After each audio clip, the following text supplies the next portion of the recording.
बिहार सरकार की बहुत सारी योजनाओं में से ये भी एक योजना है जो परिवहन विभाग के तरफ से आया है, जिसके अंतर्गत बिहार इलेक्ट्रिक वाहन नीति 2023 के अंतर्गत ये अपडेट है। इसका मुख्य उद्देश्य जो है, बिहार में इलेक्ट्रिक वाहन के क्रय को बढ़ावा देकर बिहार को एक आदर्श राज्य बनाना है।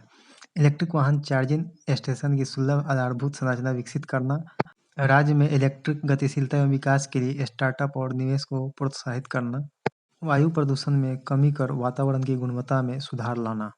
इसके अंतर्गत बिहार सरकार के द्वारा लाभ और प्रोत्साहन राशि के रूप में बिहार राज्य में क्रय एवं निबंधित प्रथम 10,000 दुपहिया इलेक्ट्रिक वाहनों के लिए प्रोत्साहन राशि, अनुसूचित जाति अनुसूचित जनजाति के लिए 10,000 रुपये प्रति वाहन, अन्य वर्गों के लिए 7500 रुपये प्रति वाहन, क्रय प्रोत्साहन राशि 5,000 रुपये प्रति किलोवाट आवर, मोटर वाहन कर में 75% की छूट। नोट: ये छूट इस नीति के प्रभावी रहने की अवधि में देय होगी। नियम एवं शर्तें लागू। लाभ: प्रोत्साहन राशि इलेक्ट्रिक तिपहिया वाहन, यात्री वाहक या माल वाहक के लिए राज्य में क्रय एवं निबंधन पर मोटर वाहन कर में 50% की छूट।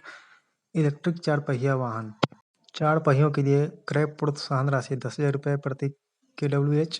बिहार राज्य में क्रय एवं निबंधित प्रथम 1,000 4 पहिया इलेक्ट्रिक वाहनों के लिए अनुसूचित जाति अनुसूचित जनजाति के लिए 1,50,000 रुपये प्रति वाहन, अन्य वर्गों के लिए 1,25,000 रुपये प्रति वाहन, मोटर वाहन कर में 75% तक की छूट। इसका मुख्य लक्ष्य 2028 तक बिहार राज्य में क्रय और निबंधन होने वाले नए वाहनों में से 15% इलेक्ट्रिक वाहन हो। एक दीर्घकालिक परिवहन पारिस्थितिकी का विकास करना, जो 2028 तक अधिक से अधिक इलेक्ट्रिक वाहनों की उपलब्धता पर केंद्रित हो। तो आप भी बिहार सरकार को इसमें साथ दें, पर्यावरण को बचाएं और लाभ भी उठाएं।